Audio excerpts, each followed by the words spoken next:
안녕하세요. 이정희입니다. 자, 오늘 이 시간부터 여러분들 이미 문제 다 받아보셨겠지만 이 시간부터 총 4시간으로 구성이 되어 있습니다. 2019학년도 경찰대학 국어영어 해설을 맡은 이정희라고 합니다. 여러분들 문제 풀어보셨죠? 아마 조금 당황스러운 문제 분명히 있었고요. 뒤로 갈수록 마음이 조금 차분해지셨다라고도 생각할 수 있을 것 같은데요. 제가 문제를 풀어보면서도 그런 느낌이 들더라고요. 강의 수는 총 4강이고요. 적절하게 배분을 했지만 아무래도 정확하게 4등분을 할 수 없어서 어느 강의는 약간 길어질 수도 어느 강의는 그에 비해서 약간 짧을 수도 있을 것 같아요. 여러분들이 잘 가늠해 주셨으면 좋겠습니다. 자, 오늘 첫 번째 국어 영역 우리 문제풀이 첫 번째 시간에서는 여러분들은 아마 문제 보셔서 아시겠지만 앞에 문법 문제 혹은 그 앞에 개요에 대한 문제만 훑어보려고 합니다. 문제 1번부터 함께 해보도록 하죠. 이미 여러분들이 이 해설 강의 혹은 이 문제를 풀어보셨다라는 건 크게 두 부류이실 것 같아요. 이 시험을 준비하고 계신 분들이나 그리고 혹은 이 시험을 다 해결하시고 나서 이제 좀 내가 틀린 부분을 보완한다거나 아니면 직전에 테스트하는 마음으로 보셨을 것 같아요. 그렇기 때문에 아주 기초가 없는 분들이라기보다는 어느 정도 기초가 완성이 되고 문제를 풀어서 확인할 수 있는 정도이실 거라 생각하고 저는 강의를 진행합니다. 그렇기 때문에 여러분들 만약에 내가 이 부분에 대해서 지금 어느 부분에 대해서 이야기를 하는데 그 부분에 대해서 전혀 아무것도 기억이 나지 않는다 라고 한다면 맞습니다. 원서를 다시 보고 개념서를 다시 보셔야 합니다. 그렇기 때문에 여러분들 이 문제 풀이는 공부를 처음 시작하는 분들에게는 이 정도 수준이겠거니 라고 하는 거 수준을 가늠해 볼 수 있는 문제 유형들이다 라고 할 수도 있겠지만 대부분의 분들이라면 어느 정도 내가 실력을 갖춘 후에 마지막 테스트 점검 차원에서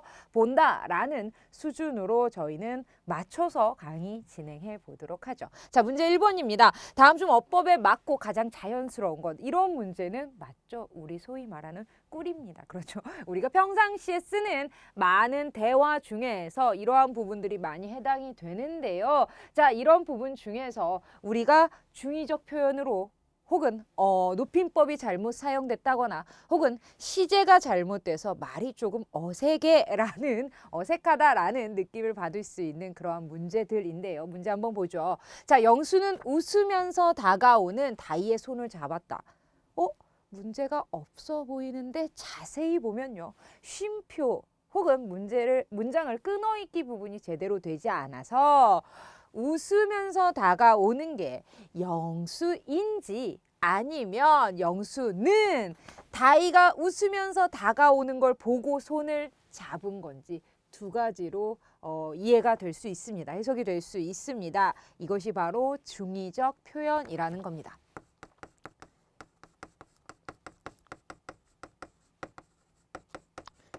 웃으면서 다가오는 것이 영수인지 다이인지 정확하게 구분이 되지 않죠. 자, 그렇기 때문에 자연스럽지 않고요. 자, 2번입니다. 이 샴푸는 두피 건강과 여기까지는 좋습니다. 비듬에 좋은 제품입니다. 여러분 생각해 보세요. 비듬이 그렇게 좋은 영향을 끼치는 긍정적인 단어는 아니죠. 그렇죠. 그렇기 때문에 이 샴푸는 두피 건강과 비듬 억제에 좋은 제품이다 라고 해야 되겠죠. 그래서 정확한 내용을 넣어줘야 되고요. 그 다음 동일 하자로 고장 발생 시 3회까지는 무료로 수리해 드립니다. 문제되는 거 없는 것 같아요. 자, 체중 관리를 위해 주중에는 헬스를 주말에는 북한산에 오른다라고 되어 있는데 이런 문장 우리 자주 사용합니다. 하지만 이거 잘못된 문장입니다. 무엇이 잘못됐느냐? 바로 서술어의 호응이 오류가 된 겁니다. 오른다라고 서술어가 되어 있습니다. 북한산에 오르는 거 맞아요. 하지만 헬스를 오르는 건 아니죠. 그럼 헬스를에 해당하는 서술어가 없는 거죠. 주중에는 헬스를 하고 주말에는 북한산에 오른다라고 해야 서술어의 호응이 완벽한 겁니다. 자, 서울을 떠나 대전을 경유한 열차가 곧 우리 역에 도착되겠습니다. 이것이 바로 우리가 이런 표현 요즘엔 거의 사용하지 않지만 예전에는 정중한 표현이다, 완곡한 표현이다 라고 해서 이런 표현도 맞는 표현이라고 했지만 요즘에는 그렇죠. 거의 다 잘못된 표현 혹은 쓰지 않는 표현으로 간주됩니다.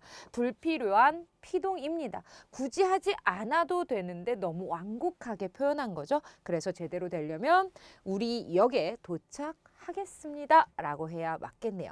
그래서 가장 자연스러운 것은 3번 찾아주시면 됩니다. 자, 다음 문제입니다. 구어체를 문어체로 수정한 것, 가장 적절한 것이라고 묻고 있습니다. 자, 구어체라는 건 일상적인 대화에서 쓰는 말투이고요. 문어체라는 건 그래서 쓰는 말투입니다. 볼까요? 가족과 함께 지낼 수 있었단 게 좀 어색하죠? 그렇죠? 가장 큰 기쁨이었다. 이거 우리 말로서는 가능합니다. 하지만 글로서는 적절하지 않죠. 가족과 함께 지낼 수 있었다는 게 아니라 있었다는 것이 가장 큰 기쁨이었다. 수많은 군중들이 뭘 해야 할지 몰라 우왕좌왕하고 있다. 수많은 군중들이 무얼 해야 할지. 자, 뭘이라는 것을 무얼로 고친 것 같은데 그렇죠. 이것보다는 무엇을 해야 할지. 해야 할지 몰라 우왕좌왕하고 있다라고 해야 맞는 거고요. 대통령하고 사무총장이랑 만나서 비밀리에 의제를 상정했다. 뭔가 좀 가벼워 보이죠? 대통령하고 사무총장이 만나서 비밀리에 의제를 상정했다라고 하는 것이 아니라 대통령과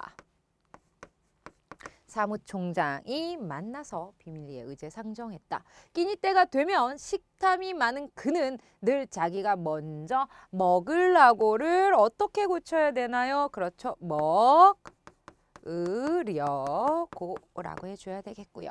김 과장은 최 대리 보고 점심시간 전까지 보고서를 내라고 지시했습니다. 김 과장은 최 대리에게 점심시간 전까지 보고서를 내라고 했다. 적절한 것은 5번 하나 찾아주시면 되겠네요. 그 다음이요.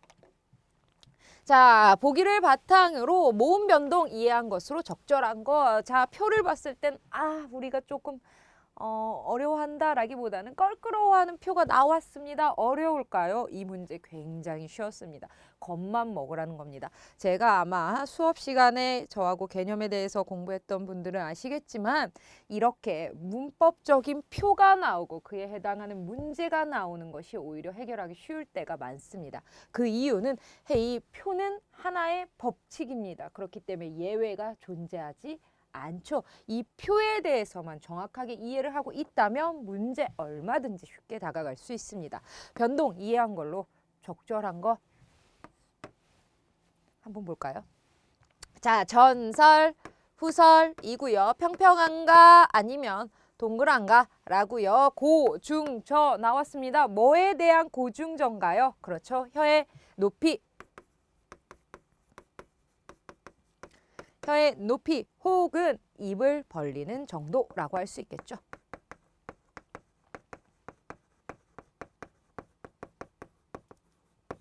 혀의 높이가 높은가, 중간 정도인가, 낮은가. 그 다음에 전설이냐 후설이냐, 혀의 앞이냐, 혀가 앞으로 오느냐, 뒤로 오느냐 이고요. 평평한가, 동그란가, 입술 모양이죠. 자, 이 표에 대해서 이 정도만 이해하면 됩니다. 자, 볼까요? 그리고에서요. 보면요. 오와 어때요? 우에서의 모음 변동은 자, 오에서 우로 변했대요. 오에서 우. 다른 건 변한 게 없어요. 원순이고 후순이고 똑같습니다. 위치 똑같고요. 뭐만 달라졌나요? 중에서 고로 바뀌었습니다. 무엇만 달라졌나요? 입술 모양만 달라진 것이 아니라 무엇인가요? 혀의 높낮이. 높낮이만 어때요? 중고로 바뀌었죠. 이렇게 찾는 겁니다. 문제 굉장히 쉽죠. 두 번째, 지팡에서요. 지팽이로 자, 아에의 변동입니다. 아에 어떻게 갔나요? 아와 그렇죠. 에. 자, 무엇이 바뀌었나요? 고 똑같고요. 평순 똑같습니다. 뭐만 달라졌나요? 전과 후입니다. 무엇에? 혀의 전후만 달라졌습니다. 맞고요. 이렇게 찾네요. 자, 3번 볼까요? 우와 그 다음에 우입니다. 의와 우, 의와 우 보시면요. 어디 있나요? 의와 그 다음에 우로 됐습니다. 무엇만 바뀌었나요? 고 그대로 있고요. 후설 그대로 조건 갖춰졌습니다. 무엇만 바뀌었나요? 평순에서 원순으로 바뀌었습니다. 무엇이 바뀌었나요? 입술 모양이 달라지는 건 맞습니다. 하지만 혀의 전후 위치는 달라지지 않았죠. 그래서 3번도 틀렸고요. 계속 볼까요? 자, 표를 볼 수 없으니 4번 보면 거죽, 가죽입니다. 거죽, 가죽, 어와 아입니다. 어와 아는요. 어떻게 바뀌었나요? 후설 그대로 있고요. 평순 그대로 있습니다. 뭐만 달라졌나요? 중고로 바뀌었죠. 중고가 바뀌었다는 것은 맞습니다. 혀의 높이 혹은 입을 벌리는 정도, 혀의 높낮이라고 할 수 있겠죠. 혀의 높낮이가 바뀌었습니다. 입술 모양이 바뀐 것이 아니죠. 자, 그 다음 마지막 보시면요. 위와 그 다음에 이렇게 되어 있습니다. 위와 우 무엇이 바뀌었나요? 위는요 원순 전설 고모음입니다. 우 보면요 후설 원순 고모입니다. 전설에서 후설의 차이만 있습니다. 그래서 전설 후설 혀의 전후 위치 전설 후설의 차이와 입술 모양은 달라지지 않았습니다. 그대로 유지가 되고 있죠. 그래서 입술 모양이 달라지지 않았다. 자, 그래서 적절하게 이해한 거, 바르게 이해한 거는 2번만 해당이 됩니다. 찾아 주시고요. 그 다음 4번입니다.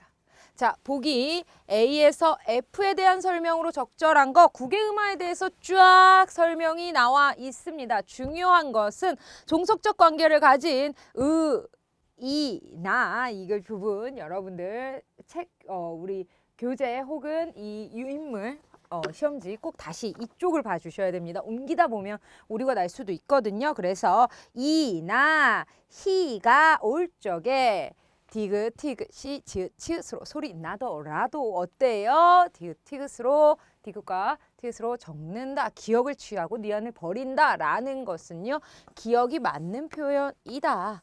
그리고 니으스로 소리가 날지라도 기억으로 써야 한다라는 겁니다. 자, 그럼 1번부터 볼까요? 여러분들 우리는 지금 이제 슬라이드를 넘겼기 때문에 교재 혹은 이 표, 이 책 함께 봐주셔야 됩니다. 1번 보죠. A는 모두 단어가 될 수 없는 형태소에 해당한다 라고 했는데 A는요. 봤더니요. 무엇이 있나요? A는 종속적 관계를 가진 이나 히입니다. 이는요. 모두 단어가 될 수 없는 형태소에 해당하나요? 아니죠. 어근에 붙을 수도 있고요. 그 다음에 혹은 동사에 붙어서 단어가 형성이 됩니다. 결합할 수 있겠죠. 그래서 우리 사동표현, 피동표현 볼 때도 이희리기 우구추라고 해서 붙으면 어때요? 사동표현이 되거나 희동표현이 된다라는 거 우리 기억나실 거예요. 그래서 단어가 될 수 없는 형태소가 아니라 될 수 있는 형태소입니다. 그래서 이 부분 틀렸고요. 자, B와 C는 어근이 A와 결합하여 B와 C는 맞이와 할타가 어때요? A와 결합하면 이나 히와 결합하면 모두 새로운 품사로 바뀐다라고 했는데요. 바뀌는지 한번 볼까요? 자, B, 맛, 이 뜻을 지닌 접두사입니다. 그래서 어근이 아닙니다. 자, 다시 B 보시면요. 여러분들 표 보셔야 되겠네요. 표를 그냥 펴놓고 할게요. 자, 맞이 비 나와 있습니다. B부터 볼까요? B는요. 맞이라에서의 맞이는요. 접두사입니다. 그래서 맞이, 즉 만며느리 할 때 이렇게 생각하시면 될 것 같아요. 며느리라는 어근에 접사가 붙은 형태하고 같습니다.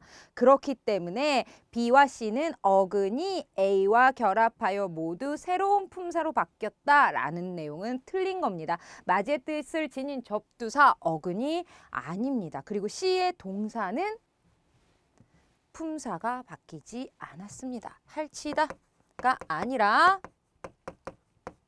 할다이죠. 할다. 그 다음에 할치다, 할다, 할다, 할치다 모두 국외음화 반음이 됐더라 하더라도 동사, 품사가 바뀌지 않았습니다. 그래서 이번 내용은 틀린 내용이 답니다. 어근이 A와 결합하였다 라고 되어 있는데 B는 어근이 아니고요. 접사입니다. 그리고 C는요. 품사가 바뀌었다 라고 했는데요. 할다가 이나 희가 만났다 하더라도 할치다로 발음이 된다 라고 하더라도 품사는 바뀌지 않았습니다. 동사 모두 품사 같습니다. 그래서 이번 내용은 틀린 것이 됩니다. 다시 잘 이해해 주세요. 3번 볼게요. C에 들어갈 어형을 찾아라 라고 되어 있는데 이가 결합해 생긴 것이군 이라고 되어 있는데 한번 볼까요? 플러스 이가 됐을까요? 해서 보니 어떻게 됐나요? 디귿이나 티귿이 어때요? 이나 희를 만났을 때 무엇이 되나요? 디귿이나 티귿이 된다 라고 했는데 할 플러스 이는요. 할치다 라고 발음이 소리가 나더라도요. 무엇으로 적어야 되나요?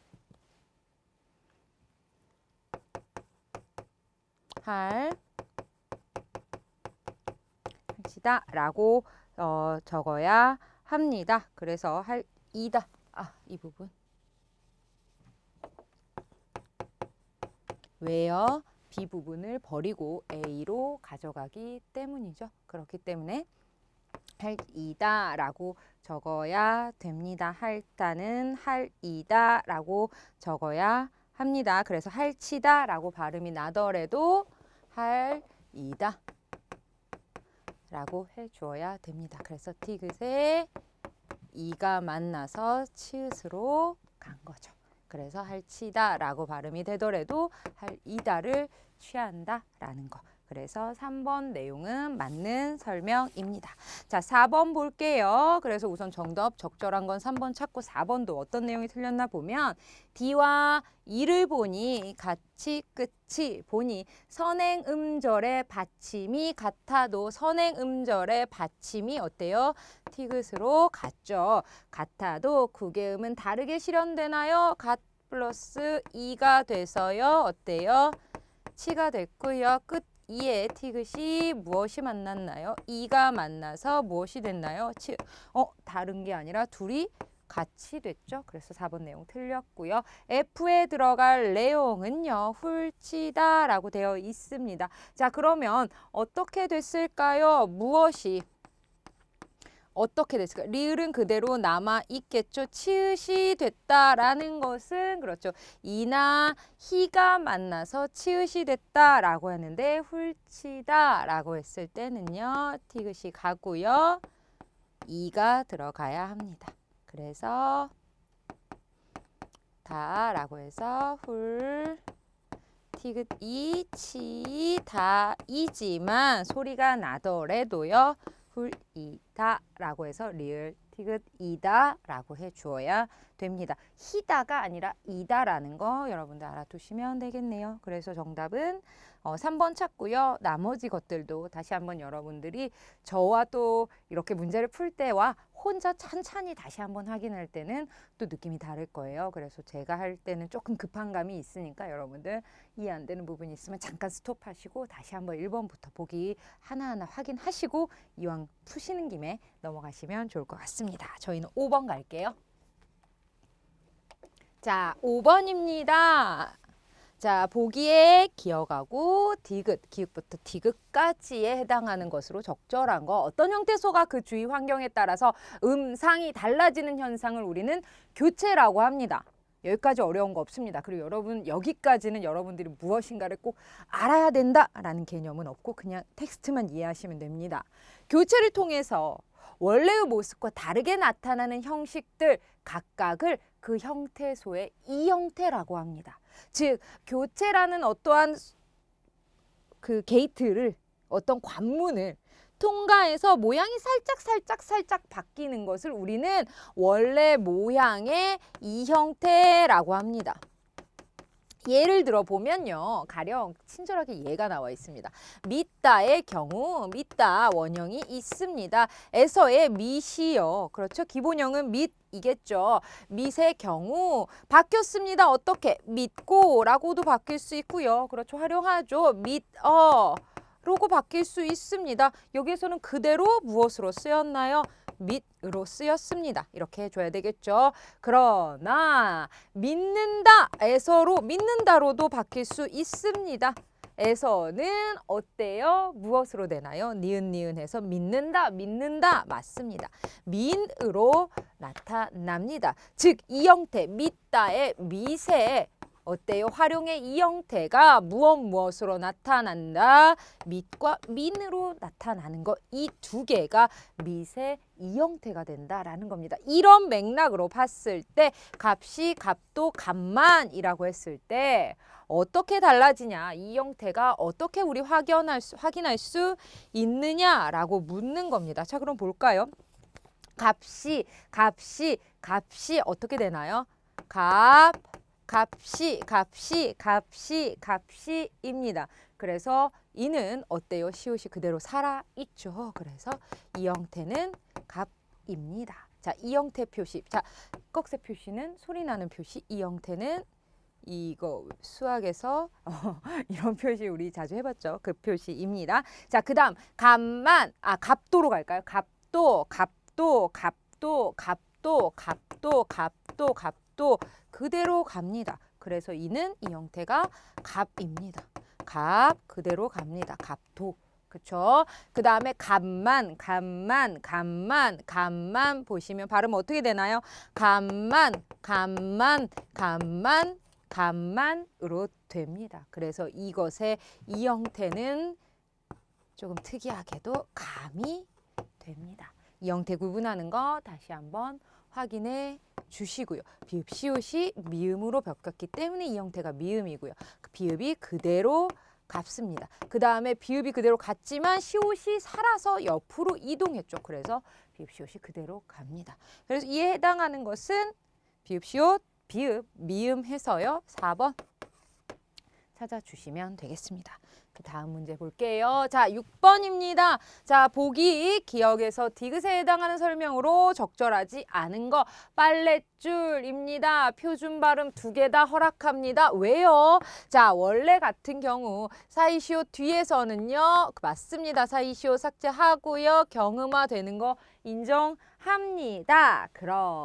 그러나는 아니고 그리고 사이시옷의 원형도 그대로 살려줍니다. 기억, 디귿, 비읍, 시옷, 지읒으로 시작하는 단어 앞에 여기 한번 적어드릴까요? 기억, 디귿, 비읍, 시옷, 지읒으로 시작하는 단어 앞에 사이시옷. 단어 앞에 무엇? 사이시옷. 보시면 지읒 앞에 사이시옷이 실현되고 있죠. 이렇게 올 때에는요. 이들 자음으로 된소리 되는 거. 이 다음을 된소리로 하는 것을 원칙으로 하되 플러스 하나 더 사이시옷을 발음하는 것도 무엇으로? 디귿으로 발음하는 거. 사이시옷을 디귿으로 발음하는 것도 인정합니다. 그래서 2개 다 오케이.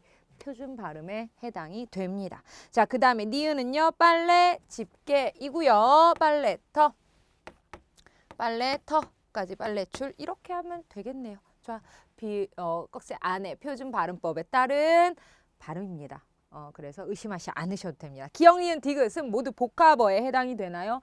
맞습니다. 어떻게 해요? 빨래줄, 빨래, 집게, 빨래터 이렇게 되죠. 그 다음에 기억, 니은, 디귿 모두 직접 구성 요소 중 앞에 요소가 뒤에 요소를 꾸미고 있는 거 맞습니다.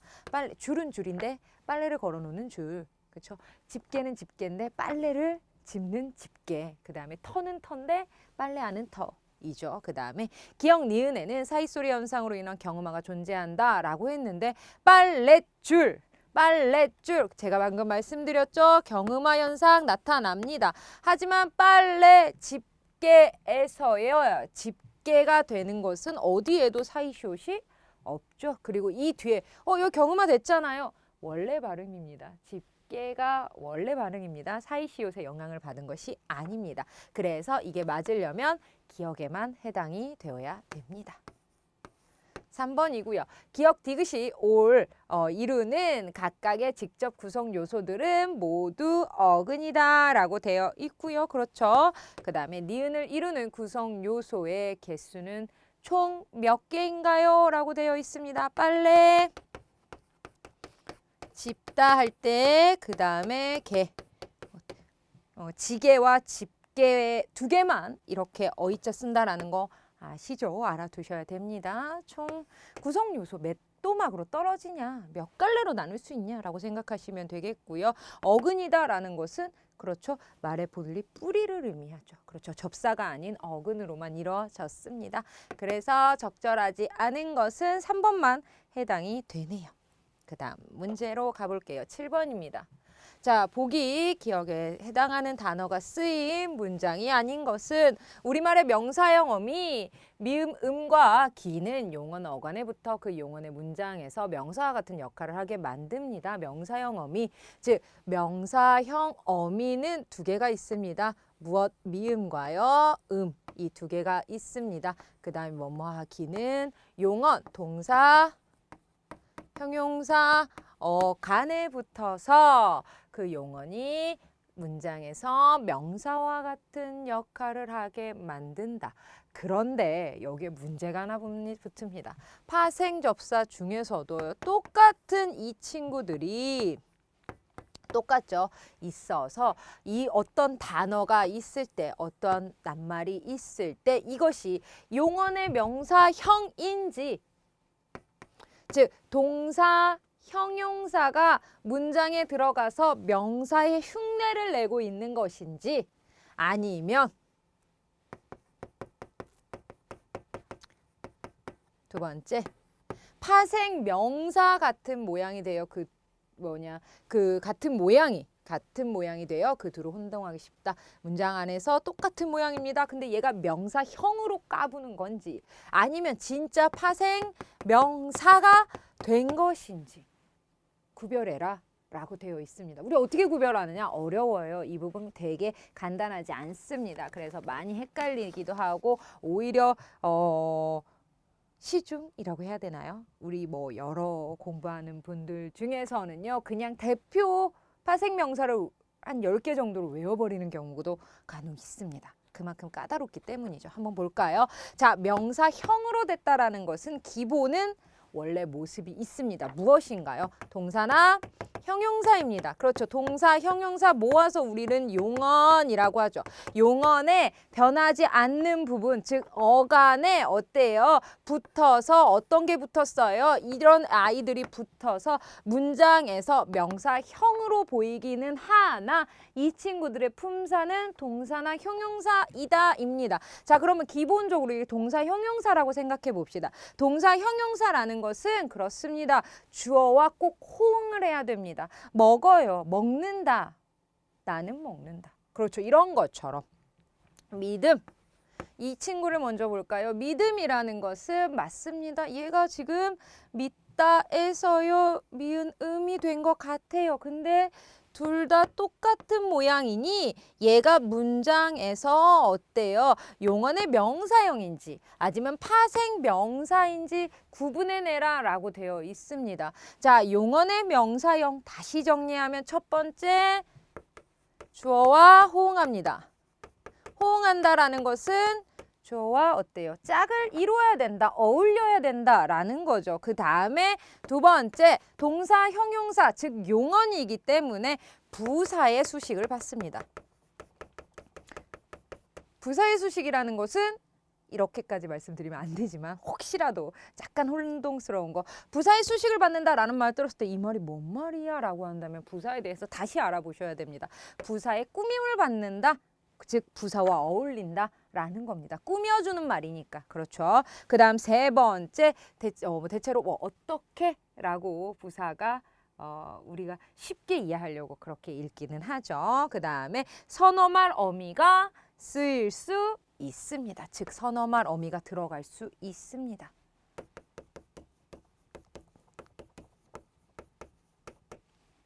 이런 것처럼.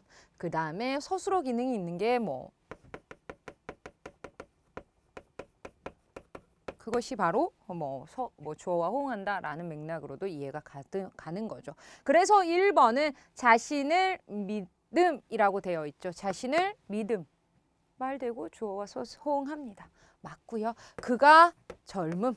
이것도 역시 용언의 명사형입니다. 자, 선하게 웃음이라고 되어 있습니다. 영수는 웃음이라고 해도 되지만 앞에 선하게 뭐뭐하게 어떻게 이 친구가 바로 부사의 수식을 받는다. 그래서 이 친구 역시 용언의 명사형. 과묵한 그는 상대의 약점을 잘한다. 안다. 잘 어떻게 한다? 잘한다. 역시 부사의 수식. 그래서 용언의 명사형입니다. 자, 그다음 5번 볼까요? 남에게 진 신세에 대하여 적절한 갚음. 역시 음으로 되어 있습니다. 얘는 파생명사인가요? 용언의 명사형인가요? 라는 거입니다. 파생명사는 이 자체로 어떤 무엇을 하냐? 우리도 기능 한번 정리해야 되겠죠. 파생명사는 이미 명사로 굳어진 겁니다. 품사가 명사라는 거죠. 명사, 대명사, 수사는 체언의 역할입니다. 체언은 맞습니다. 그렇죠. 대체로 관형어의 수식을 받습니다. 그 다음에 두 번째, 동원의 명사형과 다른 점, 이 자체로 주어와 호응하는 것이 아니라 자체로 주어의 기능을 합니다. 주어의 역할을 한다. 그래서 잘 안다 라는 거. 이러한 역할을 한다. 그 다음에 어간에 접사가 붙는다. 서술어의 기능이 없습니다. 서술어 기능 없습니다. 그 다음에 네 번째 어간에 접사가 붙습니다. 그래서 여기에서 보면 가품, 을 이런 식으로 조사가 붙기도 하죠.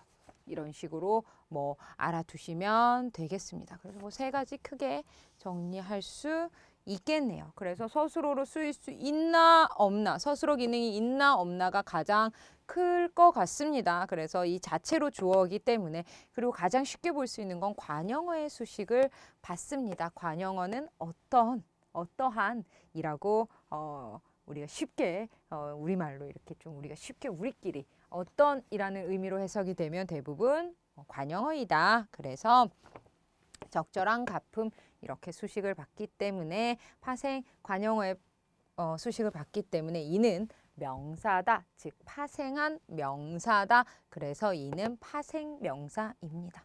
그래서 정답은 5번 찾아주시면 되겠습니다. 정리 잘 해주시고요. 저희는 다음 문제 8번입니다.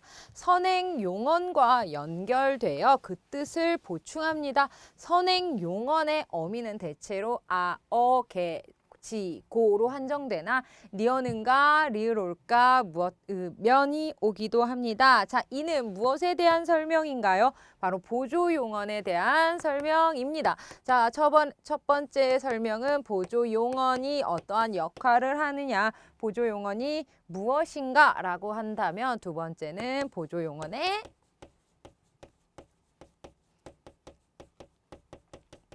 특성으로 생각해 주시면 될 것 같습니다. 한번 볼까요? 자, 그러면 문장에서 용언을 찾은 후에 그것이 보조 용언의 역할을 하는지 아니면 본 용언의 역할을 하는지 알아봐야 되겠네요. 본 용언은요. 그 다음에 보조 용언. 이름에서도 차이가 나지만 본은요. 없앨 수 없습니다. 얘는 뿌리와 같은 아이고요. 보조는요. 미안하지만 삭제해도 문장에 큰 타격은 없어야 됩니다. 자, 그리고요. 보면 본 용어는 보조 용어 앞에 쓰이고요. 문장에서 제거하면 의미가 달라지거나 문장 성립 자체가 안 됩니다. 본 용어는 있으면 그래서 뒤에 보조 용어는 있을 수도 있고요. 선택이라는 거죠. 있을 수도 있고 없을 수도 있습니다. 보조 용어는요. 다르 용언 뒤에 붙어서 의미를 더해 줍니다. 문장에서 제거해도 문장이 성립이 됩니다. 자, 그럼 용언 찾아볼까요? 밖에 날씨가 매우 더운가? 보다, 보렴이라고 되어 있습니다. 더운가? 그 다음에 소리 내어 읽어 보렴이라고 되어 있습니다. 문장 삭제해도 의미 별로 차이 없습니다. 그래서 이 두 친구는 보조 용언이고요. 공을 차다가 장독을 깨 먹었다. 그 다음에 여름철에는 음식을 익혀 먹자라고 되어 있습니다. 여기에서 먹자는 본용언이고요. 장독을 깨 먹었다라고 해서 장독을 깨다라고 해도 별 문제가 없죠. 그래서 이 친구는 보조입니다. 그 다음에 3번 보면요. 막내 동생이 참 예쁘게 생겼다에서의 생겼다는 본용언 그 밑에 길바닥에 나앉게 생겼구나에서의 생겼구나는 보조용언입니다. 이것 말고 저것을 주시오에서 말고와 주시오는 본용언입니다. 최선을 다해 좋은 성적을 얻고 말겠다에서 말겠다는 보조이고요. 이것 좀 너희 아버지께 가져다 드리렴 가져다 드리렴에서의 드리렴은 본용언이고요. 드린다는 보조용언입니다. 그래서 보조용언으로만 사용된 것은 1번 찾아주시면 되겠습니다. 그 다음 9번입니다. 자, 보기의 설명을 바탕으로 기역과 니은에 해당하는 것을 자료의 용례들 바르게 짝지어진 거. 우리는 어떤 대상을 그 속성과 밀접한 관계가 있는 다른 말을 빌려서 표현하기도 합니다. 손이 모자라도 해서의 손은 어떻게 대상의 일부로 그 전체를 나타낸 것이며 그 다음은 대상과 관련된 속성으로 그 대상 자체를 나타낸 것이다 라는 이 두 가지 기역과 니은 찾아라 라고 하는 겁니다. 즉 손처럼 대상의 일부로 그 전체를 나타냈느냐 아니면 흰 옷처럼 대상의 속성으로 그 대상 자체를 나타낸 것이냐라는 겁니다. 주전자가 끓는다에서의 주전자는 기역, 니은 그 어떤 것도 없는 그냥 명확한 주지적인 문장입니다. 그 친구를 전화번호 속에서 찾았다라는 것도 그 친구를 의미하는 것이 다른 의미가 있는 것은 아니죠. 그 대학에서 훌륭한 두뇌, 진짜 두뇌들이 있는 것이 아니라 인재 혹은 사람을 의미하죠. 그렇기 때문에 대상의 일부로 그 전체를 나타낸 거 기역이고요. 다의 기역. 이번 전국대회에서 우리 학교가 우승했다? 여기서 우리 학교가 또 다른 비유적인 기능이 있는 것은 아니죠. 그래서 아니고요. 당시 청년들은 군홧발에 짓밟히면서도 자유를 외쳤다. 여기서 군홧발은 권력이라던가 혹은 뭐 외세라던가 그 어떠한 속성, 우리를 억압하는 그러한 속성으로 비춰질 수 있죠. 그래서 니은입니다. 다의 기역, 마의 니은이라고 해서요. 기역, 니은은 3번 찾아주시면 되겠네요. 혹시 모르니까 3번 적어드리고 10번으로 갈게요. 자, 보기를 참고할 때 기역과 같은 것으로 적절하지 않은 것이라고 되어 있습니다. 무더운 여름날 선생님께서 창문이 닫혀있는 교실에 들어오셔서 학생들에게 덥구나 라고 하셨습니다. 이때 발화된 문장은 실제로 방이 덥다는 평서문의 의미뿐만 아니라 창문을 열라는 명령의 의미로도 해석이 됩니다. 따라서 이 발화는 이 발화를 들은 누군가가 창문을 열 수도 있겠죠. 이렇듯 여기가 중요하네요. 담화 상황에서 즉 대화할 때 혹은 어떠한 대화를 하는 상황, 이야기를 하는 상황에서 발화된 이야기된 문장의 유형과 그 발화의 의도가 일치하지 않는 경우가 있습니다. 즉 나는 어때요? 이 뜻으로 얘기했는데 어때요? 여러 가지로 나뉘어질 수도 있다. 라는 거죠. 우리말이 특히 이런 게 많은 것 같아요. 자, 1번 볼까요? 실수를 저지른 신입사원에게 상사가 다음번에는 잘해. 그 어떠한 비유적인 표현? 발화가 받는 이로 하여금 상황에 따라 다르게 해석될 가능성 없습니다. 이를 우리는 직접 발화 라고 하죠. 친구와 놀다가 늦게 들어온 아이에게 어머니가 너 대체 지금 몇 시니? 라는 것은 어때요? 너무 늦었다. 너 지금 몇 시인지 알고 이제 들어오는 거니? 라는 상황과 어때요? 뭐 혹은 뭐 시간을 물어보는 너 지금 몇 시니? 라고 해서 어때요? 너 몇 시에 들어왔니? 라고 시간을 물어보는 경우로도 정리할 수 있겠죠. 이는 어때요? 일치하지 않는 거. 비 오는 날 어머니께서 현관문에 둔 우산을 가리키며 비가 많이 오는구나 라는 것은 어때요? 비가 지금 오는 상황에 대해서 알려주는 기능도 있지만 두 번째 우산을 보고 있으니 우산 챙겨가라 라는 의미로도 해석할 수가 있겠네요. 그 다음 계산대 앞에서 주머니를 뒤적이며 이 상황은 좀 싫은 상황인데 그쵸? 친구에게 지갑을 까먹고 안 가지고 왔네 라는 것은 내가 지갑이 없다라는 정보를 알려주기 위함도 되고요. 두 번째, 네가 좀 내줘 라는 그런 상황도 되죠. 밤늦게 음악을 크게 틀어놓고 있는 룸메이트에게 잠 좀 자자 라는 것은 우리 이제 다 같이 잠들 시간이야 라는 정보를 전달하는 경우도 있고요. 두 번째, 음악 소리 좀 낮춰줘 라는 그런 정보 혹은 그런 바라라는 두 가지로 정리할 수 있겠네요. 이러한 것을 간접 바라라고 합니다. 직접 바라와 간접 바라, 즉 일치하는 경우, 이야기에 대해서 내가 전달하는 내용에 대해서 한 가지로 이야기가 되며 그 내용이 정확하게 전달되는 걸 직접 바라라고 하고요. 간접 바라, 좀 삥 돌려서 얘기하는 그런 경우라고 생각할 수 있겠네요. 그래서 직접 바라는 1번만 해당합니다. 보기 기억, 미음에 해당하는 중세국어의 특징 파악한 내용으로 적절한 거. 자, 중세국어 봅시다. 1번에 기억 볼까요? 1번부터 기억은 팔종성법이 철저하게 지켜졌다라는 거. 팔종성법 받침의 8가지만 올 수 있습니다. 기억, 니은, 디귿, 리을, 미음, 비읍, 시옷, 이응입니다. 어머, 지으시네요. 그래서 보면 지켜진 것은 아니죠. 기억, 니은, 디귿, 리을, 미음, 비읍, 시옷, 이응.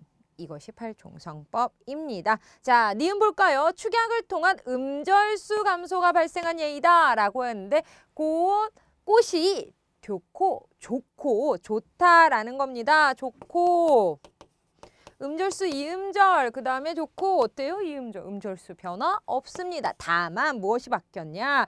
의문의 수가 바뀌었죠. 의문의 개수가 바뀌었다라고 할 수는 있지만 음절수가 바뀐 것은 아닙니다. 감소한 건 아닙니다. 3번입니다. 디귿은 분철 표기가 준수된 예이다 라고 되어 있습니다. 디귿 볼까요? 발아래 라고 되어 있습니다. 발아래 라고 되어 있는데 발알 한번 적어볼까요? 발알 라고 해서 어때요? 보면 어떻게 바뀌었나요? 발아래로 바뀌었죠. 그래서 이렇게 가죠. 라, 그 다음에 리을이 넘어가서요. 발아래라고 되어 있죠. 분철 표기에는요. 끊어 읽는 거고요. 끊어 쓰는 거고요. 연철 표기는 이와 같이 연결한 것을 그대로 반영하는 것입니다. 즉 이어적기라고 하죠. 그래서 이는 분철 표기가 아니라 연철 표기를 잘 지킨 예이고요. 중세국어에는 연철 표기와 분철 표기가 겸용했는데 시대별로 조금씩 차이가 있죠. 자, 리을은요. 리을 여기죠. 여기까지 주격조사 시옷이 실현된 예이다 라고 되어 있는데 적인 이렇게 봐주셔야 됩니다. 적인 서리까지입니다. 적인과 사이쇼 그 다음에 서리입니다. 자, 그러면 여기로 정리해 볼까요? 적인 그 다음에 서리 이렇게 되어 있는 겁니다. 자, 보면요. 여기에서의 이 시옷의 역할은요. 관형격 조사 의의 역할입니다. 중세국어에서는 이 시옷이 의의 역할을 했습니다. 적인의 서리에 가서라는 의미, 가시어라는 의미입니다. 적인의 서리. 그래서 의는요. 어때요? 주격 조사가 아니고요. 관형격 조사.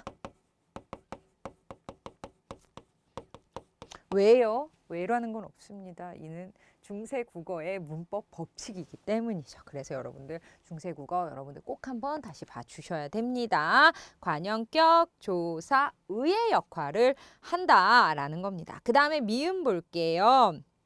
미음은 동사 어간에 주체 높임 서나 말음이 시가 결합한 것이다. 이것만 봤을 때 약간 뭐야? 라고 할 수 있습니다. 제가 이거 그대로 말씀드릴게요.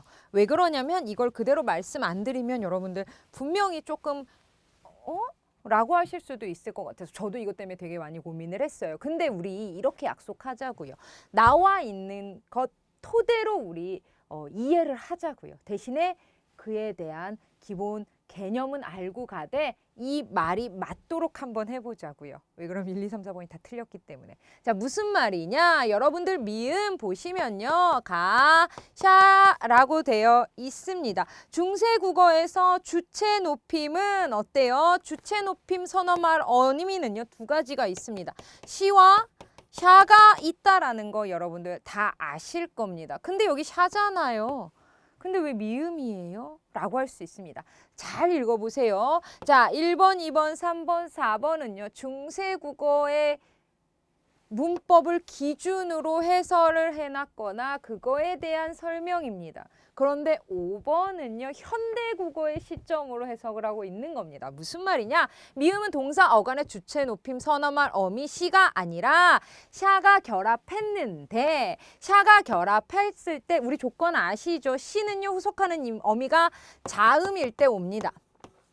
그리고 샤는요. 모음일 때 오고요. 샤로 바뀐 다음에 뒤에 모음을 삭제합니다. 그렇기 때문에 뭐가 있었을 거야 라는 거 우리 추측합니다. 하지만 시와 샤가 현대국어로 왔을 때 주체 높임 선어말 어미 시로만 됩니다. 지금 현대국어에서는 시만 있으니까요.